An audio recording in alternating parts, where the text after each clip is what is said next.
अच्छा, यूरोप का मुल्क फ्रांस और यहाँ पर हमारे पाकिस्तानी ज़्यादातर काम करते हैं कंस्ट्रक्शन का। जी हाँ, ये बहुत छाए हुए हैं इस काम पर, कंस्ट्रक्शन के काम में, यानी कि बिल्डिंग बनाने से लेके उसको रंग करना, उसके अंदर बिजली का काम करना, उसके अंदर प्लम्बरिंग का काम करना, उसके अंदर फ्लोरिंग करना यानी फ़र्श, उसके अंदर कारपेट वगैरह, उसकी सीलिंग, ये सारे काम के हम जो माहिर हैं ना वो हमारे माशाल्लाह पाकिस्तानी हैं।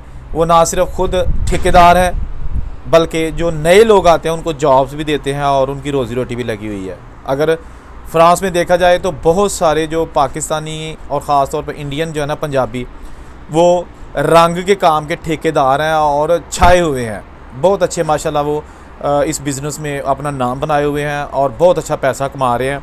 इसके साथ साथ ये जो कंस्ट्रक्शन का काम है, ये सुबह तकरीबन 6-7 बजे जो निकल जाते हैं काम पे।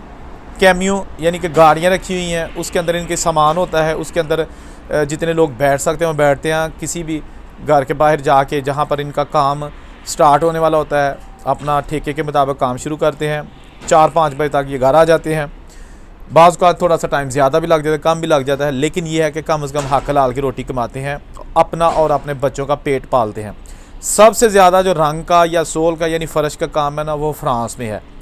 यूरोप के दूसरे मुल्क जो है ना, मसलन इटली, स्पेन वगैरह, वहाँ पर जो पाकिस्तानी है वो इस तरह के काम बहुत काम करते हैं। वहाँ पर ऑफ कोर्स और काम है जिनमें खेती बाड़ी से लेके कोई भी काम हो सकता है, जो भी किसी को मिले, मकसद तो रोटी कमाना है, रोज़ी कमाना है।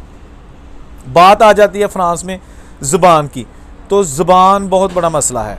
अगर आप फ्रांस में आते हैं तो अगर आपको ज़ुबान नहीं आती और आपका यहाँ जानने वाला भी कोई नहीं है तो ये समझिए आपके लिए बहुत बड़ा मसला होगा। ये मैं बार बार कह रहा हूँ। यहाँ पर लोगों को अगर आती भी है ना, यहाँ फ्रेंच लोगों की इंग्लिश, तो वो नहीं बोलते, बहुत कम बोलते हैं। वो कहेंगे कि जी हमारे साथ फ्रेंच में बात करो या हमारी फ्रेंच को समझो। अगर आपको नहीं आती तो हम क्या करें? ठीक है ना, समझ आ गई। मैं भी जब फ्रांस में आया तो मुझे बिल्कुल फ्रेंच नहीं आती थी, मतलब कुछ लफ्ज़ आते थे जैसे कि हेलो वगैरह, लेकिन बड़ी प्रॉब्लम होती है।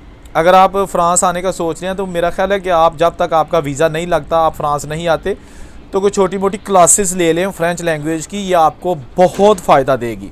ठीक है, ख़ास तौर पर यहाँ पर जो पढ़े लिखे आते हैं, डॉक्टर, इंजीनियर्स और जो हाई क्वालिटी की जॉब्स करते हैं, वो भी अगर फ्रेंच नहीं बोल सकते तो यहाँ पे वो भी गूंगे थत्थे ही ने। ठीक है ना, वो बड़ा उनको मुश्किलात का सामना करना पड़ता है अगर आपको फ्रेंच लैंग्वेज नहीं आती।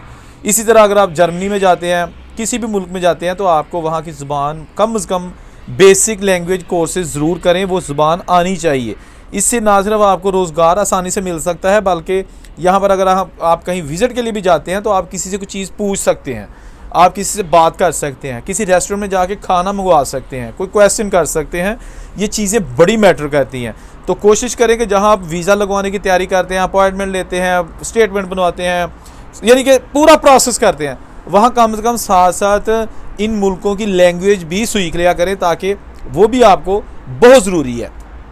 अगर आप जो 5 इंग्लिश कंट्री हैं, न्यूजीलैंड, ऑस्ट्रेलिया, बरतानिया, USA, कनाडा, यहाँ जाते हैं तो कम से कम आप इंग्लिश में टूटी फूटी नहीं भी आती तो कम से कम आप बात समझ भी लेते हैं, समझा भी सकते हैं।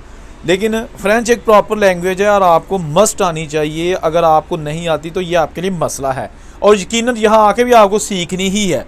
तो स्टार्ट फ्रॉम पाकिस्तान और बाकी कंप्लीट यहाँ पे आप आके कर सकते हैं। ठीक है जी, तो ये चीज़ थोड़ी सी आपसे डिस्कस करनी थी और उनसे इजाज़त दीजिए। अल्लाह हाफ़िज़।